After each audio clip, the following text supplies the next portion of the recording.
Vamos hoje aqui para a quarta parte do nosso estudo, do projeto Reformando a Família, em que estamos estudando esse livreto, Conselhos para um Lar Cristão, da editora Caridade Puritana, escrito pelo pastor puritano inglês Richard Baxter.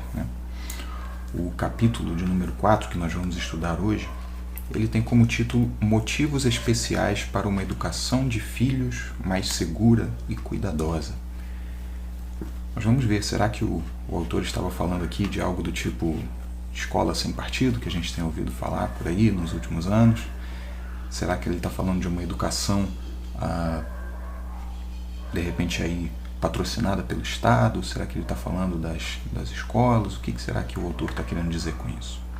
Esse capítulo está dividido em 8 motivos, para que os pais tenham esse cuidado especial com a educação dos filhos. Nós vamos ver o que o autor estava querendo dizer.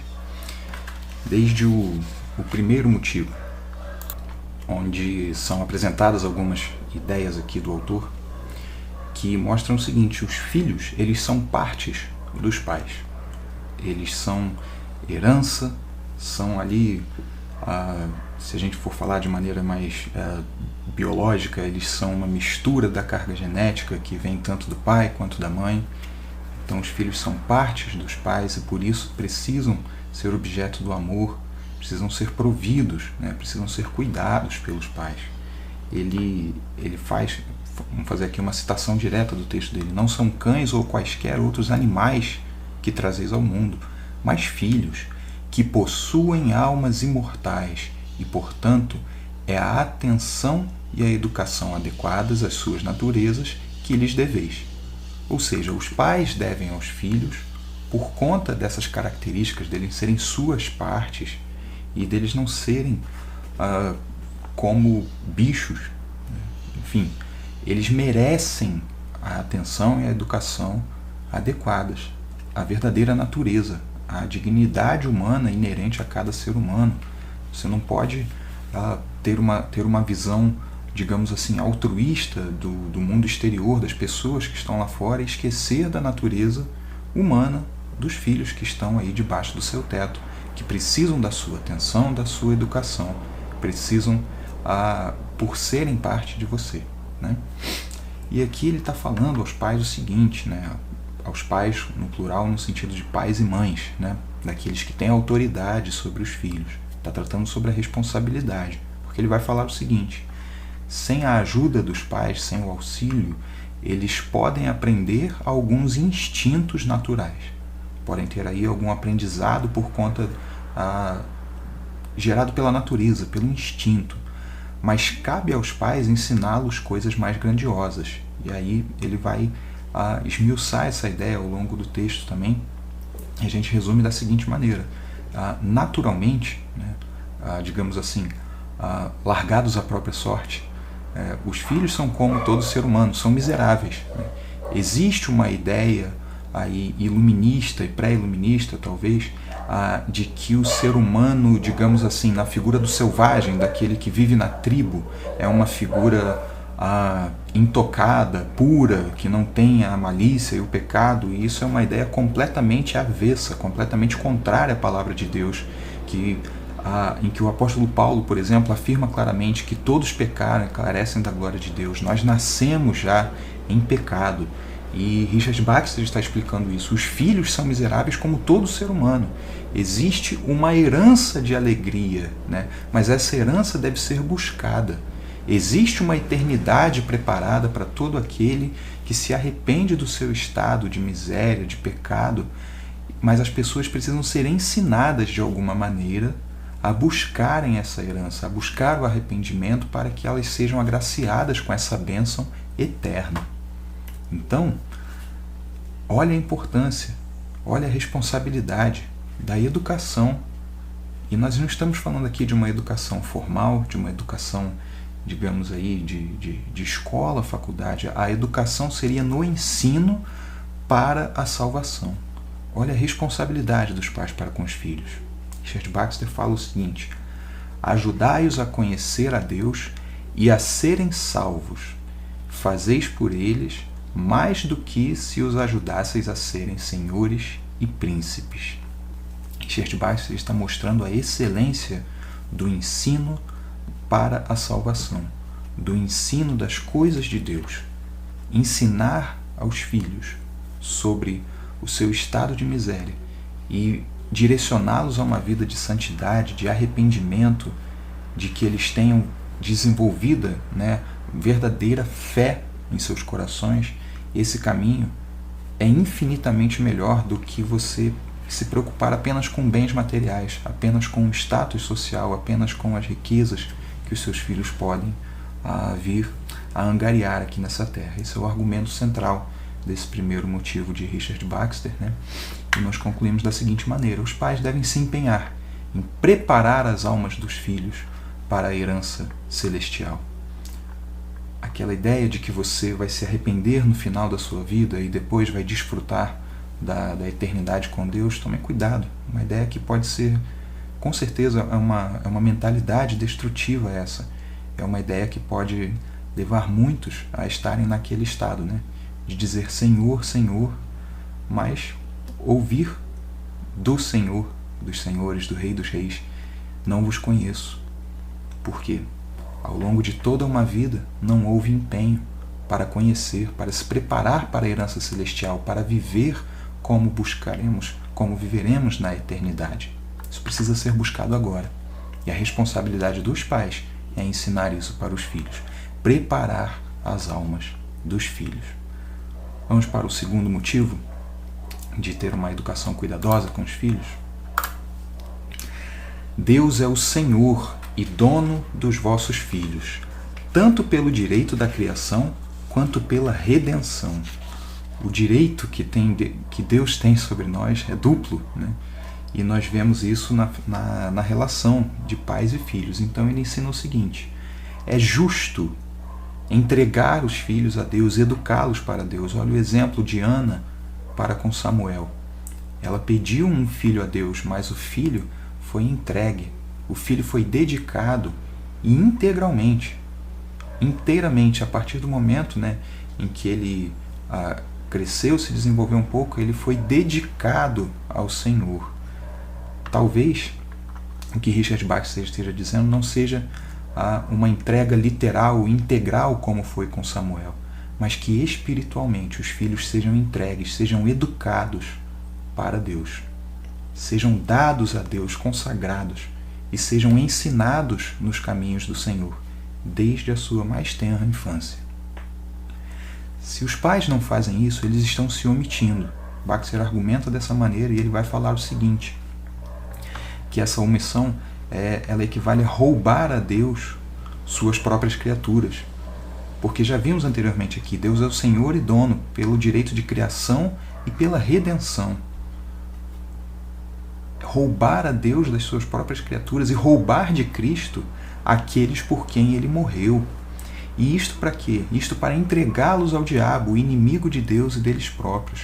A omissão dos pais na educação, na entrega, na consagração dos filhos a Deus leva a isso. É um roubo, é um assalto. Você toma algo que é de Deus, Ele fala isso claramente em uma linguagem figurada, mas para que seja claro esse entendimento. É como você assaltar algo, tomar de Deus e entregar no colo do inimigo. É basicamente isso que ele está dizendo.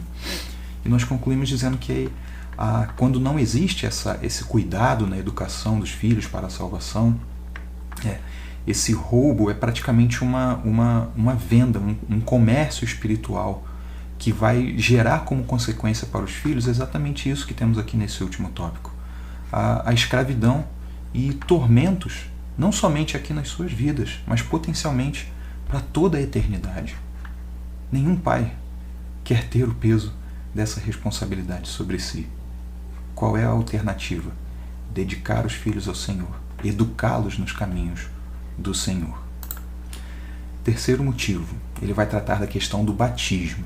Talvez aí um tema que durante muito tempo foi controverso no meio da igreja, mas ele não entra nesse tipo de controvérsia. Ele mostra que, independente da forma do batismo, Existe um voto solene que está sendo feito, uma aliança que está sendo firmada ali.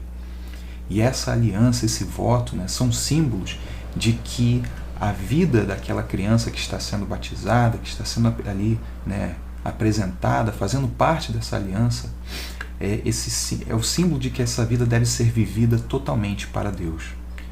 Lembrando, isso é responsabilidade dos pais. Responsabilidade de pai e mãe, daqueles que têm autoridade sobre os filhos. Nesse voto, no caso o voto da tradição litúrgica do autor, diz-se que os pais estão renunciando à carne, renunciando ao mundo, renunciando ao diabo. Eles estão prometendo ser virtuosos no ensino dos filhos, né? Para que eles tenham aí uma vida cristã, uma vida piedosa, uma vida obediente a Deus. Tudo isso é dito, é repetido, é jurado solenemente no momento do batismo, conforme esse rito aí da tradição de Richard Baxter. Então ele relembra esses fatos, mostrando que não devem ser palavras vazias, lançadas ao vento, né? Quebrar essa aliança do batismo, chegamos aqui nesse ponto, é uma verdadeira contradição, porque contraria os votos que foram recitados, que foram jurados perante toda a congregação, perante o próprio Deus, né? Isso leva os filhos a uma vida de ignorância e impiedade, como consequência da própria ignorância e impiedade dos pais, que não levaram a sério esses votos, que não levaram a sério a aliança firmada, né?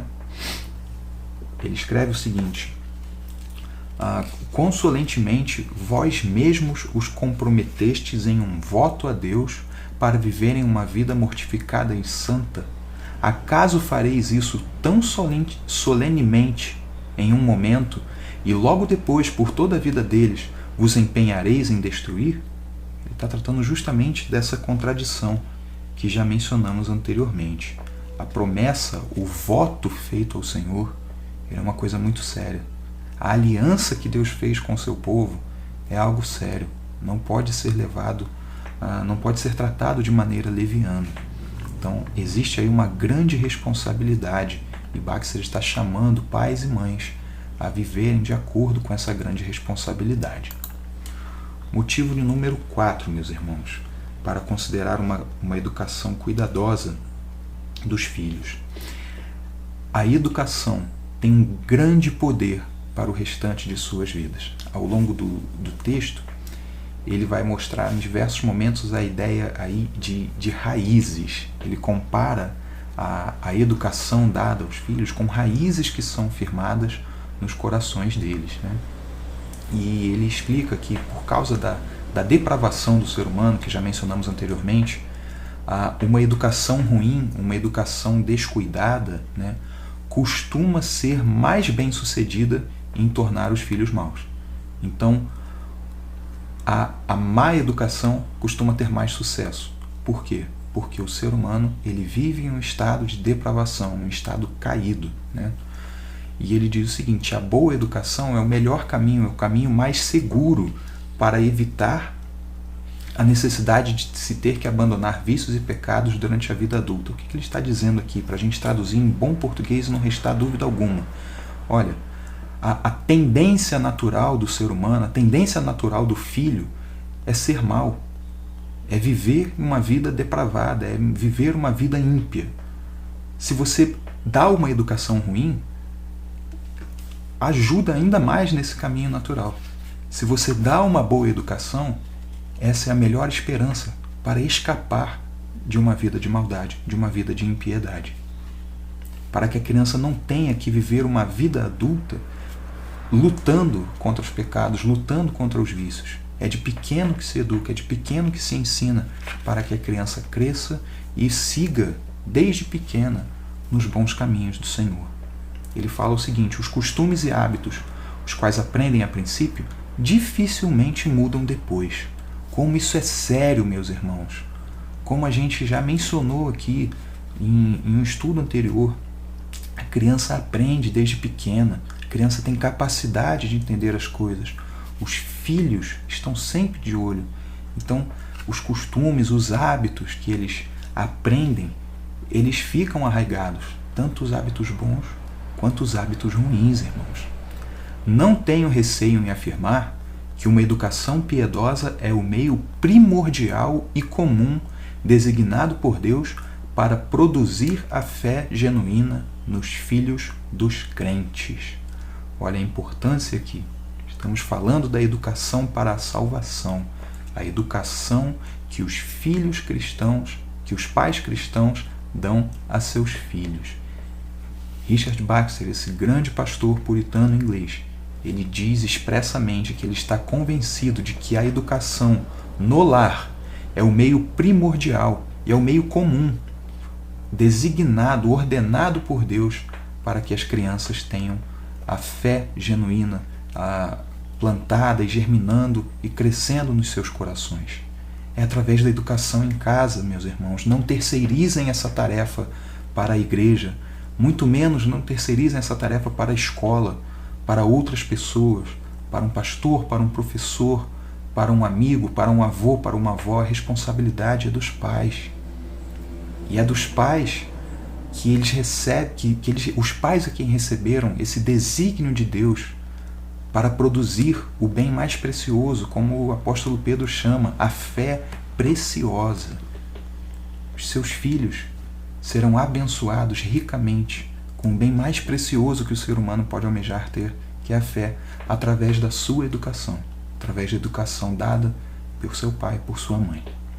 E segundo Richard Baxter, essa educação ela precede a educação na igreja, né? E ele fala diretamente sobre isso.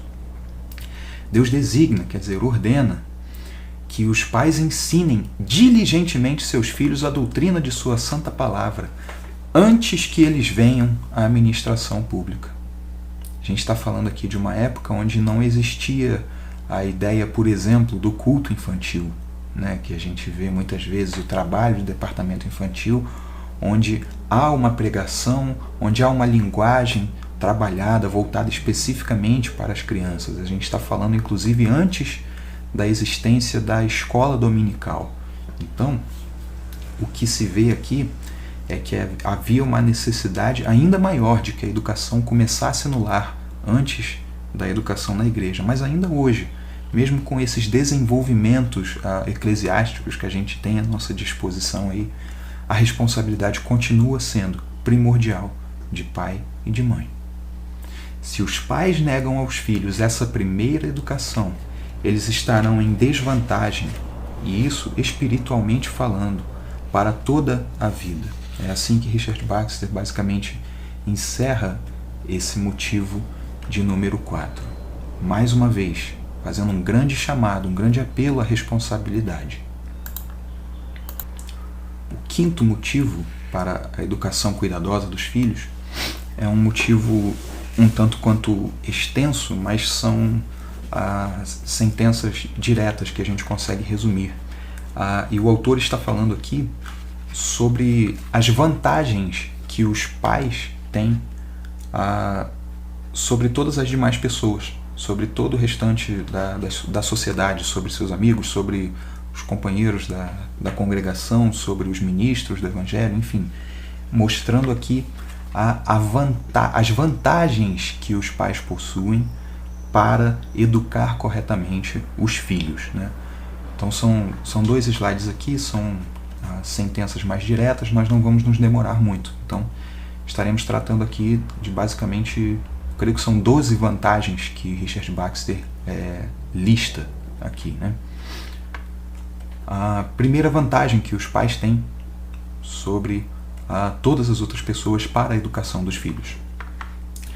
Se os filhos percebem o amor dos pais, atenderão melhor à educação dada por eles.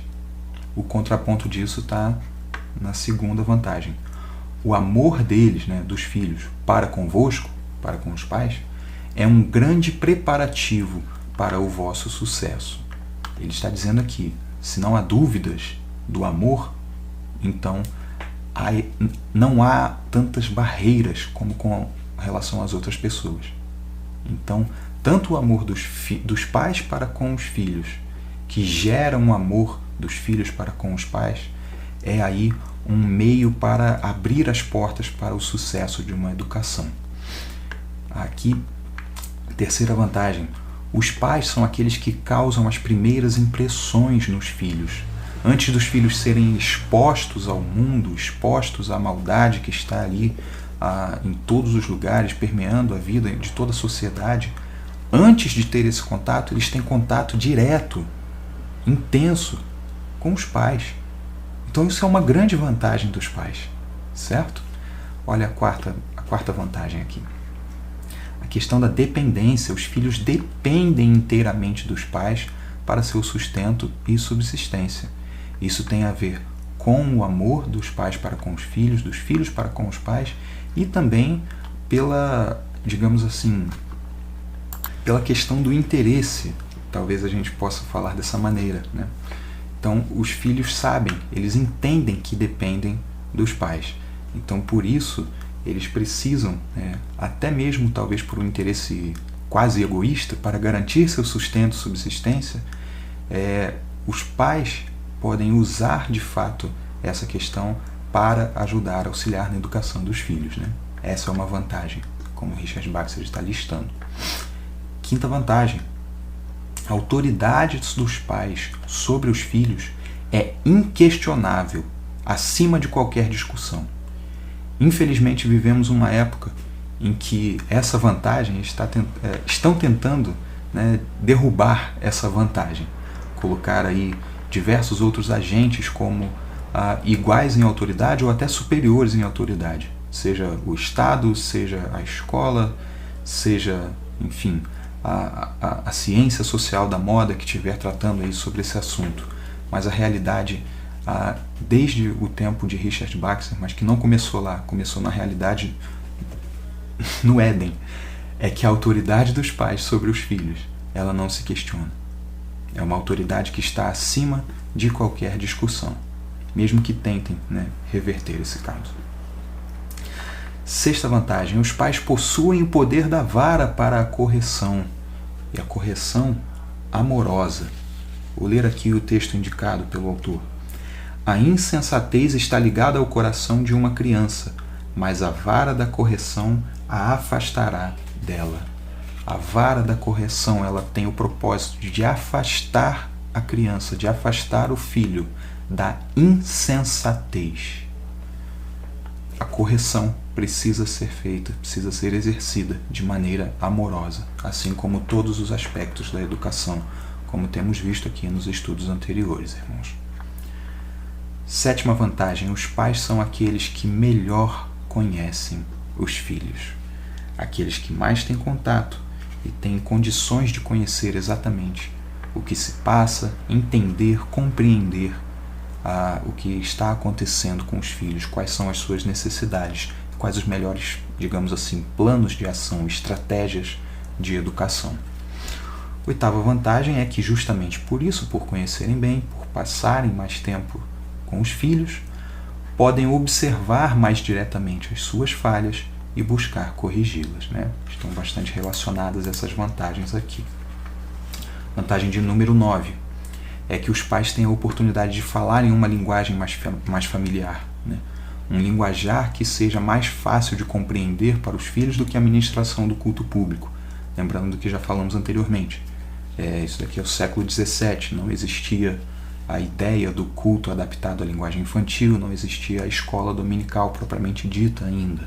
Então, ele lista essa vantagem, e ele dá uma indicação que, apesar da nossa situação hoje em dia ser diferente, é algo interessante para se pensar. Ele fala sobre o fazer perguntas, você usar uma linguagem mais clara, mais compreensível para as crianças, e usando o recurso de fazer as perguntas. Porque fazer a pergunta, o autor aqui ele vai argumentar que leva a criança a pensar de maneira mais intencional, a analisar com mais cuidado, garantindo que ela entendeu aquilo que foi explicado numa linguagem mais fácil. E principalmente sobre assuntos mais difíceis.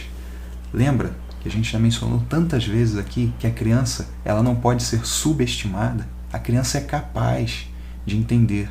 Talvez ela precise de uma linguagem mais cuidadosa. Talvez ela precise de mais atenção, de mais cuidado, mas ela consegue compreender. ela precisa ser ajudada, precisa ser criada, precisa ser educada. Esse é o papel dos pais. A vantagem de número 10, perdão, por conta dessa proximidade, ainda falando aí do contato mais direto, mais intenso de pais e filhos, as instruções dadas pelos pais, elas podem e devem ser repetidas mais frequentemente, mais constantemente do que aquelas que são recebidas talvez na igreja, na escola, em uma outra, com outros membros da família, enfim. O fato de você ter mais intimidade, mais tempo, mais contato, permite que você repita as instruções. A gente sabe da teimosia do ser humano, como é necessário muitas vezes que aquelas verdades sejam repetidas e reforçadas na nossa mente para que elas sejam verdadeiramente apreendidas, né? A nossa penúltima vantagem dos pais é a seguinte: os pais possuem tanto o poder quanto o interesse de colocar os filhos nas melhores condições possíveis. Como a gente vê isso, né?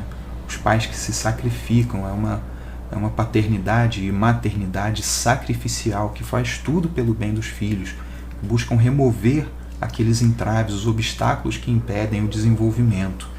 Então ele mostra isso como uma vantagem de forma dupla, uma vantagem tanto para os pais usarem esse amor, esse interesse, né, pelo bem-estar dos filhos, quanto para que os filhos mesmos enxerguem esse cuidado, esse sacrifício, esse interesse, né, no bem-estar deles mesmos, dos filhos, né? E chegamos aqui à nossa última vantagem, que é a seguinte: o exemplo dos pais está continuamente diante dos filhos. O exemplo, o proceder, o agir é um sermão contínuo e poderoso. É assim que Richard Baxter chama. Pais, eles são instrumentos de Deus para o bem dos filhos. E eles são os primeiros e os maiores promotores da salvação deles. É uma ideia repetida ao longo desse capítulo em diversas vezes.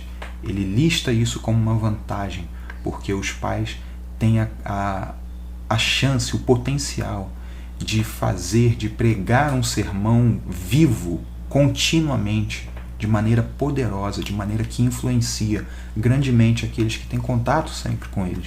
São seus filhos, que devem ser criados, que devem ser ensinados. Então, a responsabilidade que nós estamos vendo aqui com relação à criação, ela também é carregada de diversas vantagens. Não é apenas uma série de dificuldades que devem ser enfrentadas com a ajuda do Espírito Santo, vividas. Não, existem grandes vantagens. Então, devemos nos empenhar como pais e mães, tendo autoridade sobre os filhos, devemos nos empenhar, fazer bom uso daquilo que Deus designou na sua infinita sabedoria e dessas vantagens que Ele colocou, né, sobre os pais para a criação dos filhos. Chegamos aqui ao motivo de número 6, meus irmãos. E nesse motivo, Richard Baxter ele vai listar aqui as bênçãos provenientes da verdadeira salvação, dos filhos que alcançam a piedade, daqueles que desenvolvem uma fé verdadeira. Né? E ele vai começando dizendo o seguinte, né, que os filhos devem ser amados, devem ser considerados como filhos de Deus mais do que filhos de seus pais. E ele argumenta que isso levará a um amor mais sublime, mais pleno do que o mero afeto natural entre pais e filhos. Ele mostra o seguinte: da mesma maneira que falamos sobre a dedicação dos filhos anteriormente, citando até o exemplo de Samuel, o profeta, se os filhos eles são considerados como filhos de Deus, primeiramente, o amor tanto de pais para com os filhos quanto dos filhos para com os pais será exponencialmente maior, será grandemente aumentado. E quando esses filhos, né, amados, considerados como filhos de Deus acima de tudo, quando eles recebem a fé genuína e a fé verdadeira, os pais eles podem descansar, não no sentido de que ficarão relaxados e displicentes na sua missão, mas eles descansam sabendo que estão guardados e seguros no Senhor. Estão com Deus que os ama muito mais do que os próprios pais amam. O temor sobre a segurança, sobre o bem-estar, sobre a eternidade dos filhos, ele só existe sobre aqueles que ainda estão sob as correntes do pecado, escravizados pelo diabo. Mas quando os filhos recebem a salvação verdadeira, os pais descansam no Senhor, sabendo que aquele que é o pai dos pais também agora é de fato o pai dos filhos, né? O pai dos seus filhos, o pai superior a eles mesmos. E isso dá consolo, isso dá alegria, porque enxerga-se o fruto da salvação dos filhos. Já falamos aqui sobre a responsabilidade, falamos sobre as vantagens, estamos falando agora um pouco sobre o quê? A recompensa da boa educação dos filhos, meus irmãos. Esse quarto tópico fala o seguinte: a salvação leva os filhos a um estado de obediência e amor aumentados. Não é simplesmente uma obediência e um amor por conveniência, não é algo apenas natural, mas vai além. Os filhos ímpios, eles causam dor, e Richard Baxter diz que é uma dor maior do que a que qualquer inimigo pode causar a um homem.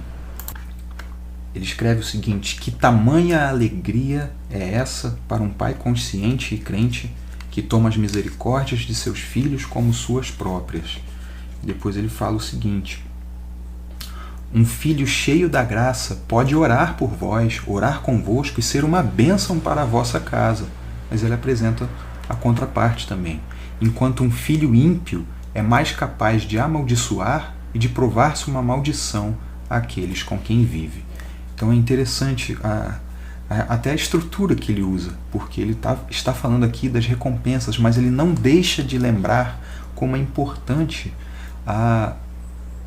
ter diligência, ter cuidado com essa responsabilidade, porque a recompensa é maravilhosa, mas também, digamos assim, a paga pela falha na educação também é devastadora, meus irmãos. Nesse quinto tópico ele diz: a alegria pela salvação dos filhos é eterna. Os pais estarão com eles para todo o sempre, vivendo no paraíso na presença plena de Deus. E aí, mais uma vez, ele faz aqui no texto, né, esse contraponto da recompensa, mas também do castigo, sempre nessa linha. E ele encerra esse motivo dizendo que essa diligência, né, para dar aos filhos os instrumentos para buscar a salvação, né, esse cuidado, esse zelo, esse empenho em si mesmo, ele é bênção de Deus. Esse esforço que é empregado, ele mesmo também é uma bênção dada por Deus. Deus abençoa pais e mães durante esse empenho, durante essa diligência. Lembra aquela história que as pessoas falam que a jornada é mais importante do que o destino? Richard Baxter está falando, não, tudo é importante aqui, tanto a jornada quanto o destino, né? Deus abençoa pais, Deus abençoa mães, enquanto eles se dispõem em seus corações a serem diligentes para educar seus filhos para a salvação. Eles são abençoados por Deus grandemente também nesse processo, e não apenas ao enxergar a recompensa, os frutos de salvação dos seus filhos. Motivo de número 7, meus irmãos, já encerrando aqui, chegando na parte final desse estudo.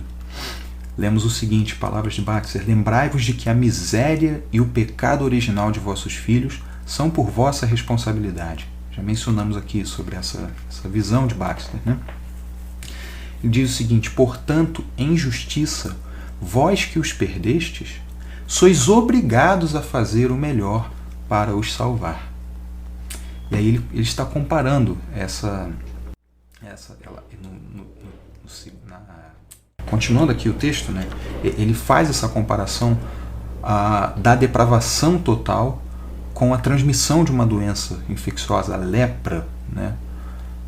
De pais para filhos. E ele fala o seguinte: olha, basicamente, se você, pai, passou lepra para o seu filho, você vai empreender todos os esforços, você vai fazer de tudo para que ele seja curado, né? Porque você entende que você teve uma parte nisso, você teve uma responsabilidade nessa questão. Então você vai procurar dar todos os cuidados de que o filho precisa por causa dessa doença que você transmitiu a ele. E aí ele fala justamente o seguinte: olha, espiritualmente falando, é a mesma coisa. Ele argumenta dessa maneira, né? Que o pecado dos filhos, ele vem de Adão até os filhos de Adão, chegando nos pais e, por fim, sendo transmitido aos filhos. Então, o pecado original, que é parte da natureza dos filhos, segundo Baxter, ele vem pelos seus pais, né? E esse pecado, independente do mérito disso, esse pecado, no qual todos nós já nascemos nele, ele traz julgamento sobre os filhos. Então é essencial que os pais tenham esse senso de responsabilidade, né? Ele inicia aí a conclusão desse capítulo revisando essa necessidade, como é importante esse cuidado dos pais com a educação dos filhos. E no motivo de número 8, ele vai relembrar que a luta, né, é um texto um pouco mais extenso, né, de recapitulação e conclusão das ideias, e é um texto onde ele escreve de maneira muito bonita e até poética. Então eu recomendo aí mais uma vez que os irmãos que puderem, que desejarem, que comprem esse livro, que façam a leitura, porque é uma leitura muito edificante, muito agradável mesmo, né? E a gente vai resumir aqui esse último motivo, já encerrando o nosso estudo de hoje. A luta dos filhos, ela não é contra doenças, contra inimigos humanos ou contra a miséria, mas é uma luta contra Satanás, contra o fogo do inferno e contra o pecado que busca enraizar-se nos corações. Olha aí aquela ideia das raízes que são criadas, que são firmadas, né? Baxter escreve que todo o ensino, diligência e vigilância que podeis usar são minimamente insuficientes, provando-se ainda muito poucos. Ele incentiva mais uma vez que a diligência, que a vigilância, que o ensino, que o empenho na educação para a salvação sejam constantes, porque ele fala, mais uma vez, nessa questão da depravação do ser humano. Então é uma luta, digamos assim, como se fosse uma luta assimétrica, uma luta que precisa ser muito bem batalhada para que a vitória seja alcançada, né? Para pais negligentes e também para professores omissos, Baxter escreve: não sejam inclementes com as almas dos filhos. Ele apela para a compaixão daqueles pais que não estão cumprindo bem a sua tarefa de educar os seus filhos, para os professores que têm a responsabilidade também e estão deixando as crianças à solta. Ele apela porque ele mostra a desgraça que vai recair sobre as almas das crianças durante a sua vida e também na eternidade, por causa da omissão, por causa do mau uso dessa missão gloriosa da paternidade e também do ensino. Ele apela para a compaixão daqueles que estão agindo mal e diz dessa maneira: não sejam inclementes com as almas dos pequeninos. Tenham misericórdia. Não deixem que eles sigam a passos largos para o inferno, andando por conta própria, sozinhos, sem uma direção, sem uma educação, sem um cuidado, sem um empenho pelo bem-estar daqui, terreno, e também pelo bem-estar eterno deles. Tenham compaixão. Essa é a palavra que ele dirige a eles. E diz o seguinte: a destruição das almas dos vossos filhos é uma obra muito mais cabível a Satanás do que aos próprios pais. Quer dizer, espera-se essa tentativa de quem? De Satanás, o nosso inimigo, né? Lembrai-vos de como é confortável trabalhar com Cristo para a salvação de almas. Então ele está dizendo o seguinte: olha, se é para tentar destruir, se é para deixar correr para o inferno, deixa esse trabalho somente com Satanás. Lembra como é confortável, como é glorioso, como é bom você trabalhar com Cristo, né? Não que a gente coopere para a salvação, mas a gente faz a nossa parte buscando evangelizando mesmo, pregando ao coração, com o fim de quê? Salvação das almas. Lembra que a gente falou sobre a bênção que é o processo da educação diligente dos filhos? É isso que está sendo dito aqui. É trabalhoso, sim, mas é confortável, é reconfortante. Dá paz ao coração saber que estamos trabalhando juntamente com Cristo em prol da salvação daqueles que estão perdidos, daqueles que estão caminhando a passos largos para o inferno. O lar, a casa, a família, meus irmãos, é o vosso local de pregação. Não é local de você pegar as coisas do mundo e botar em uma tela de celular, de tablet, para distrair o seu filho, enquanto você vai se distrair com as coisas que você quer fazer. O ministério principal da família é a salvação das almas. O lar é um local de pregação para a glória de Deus.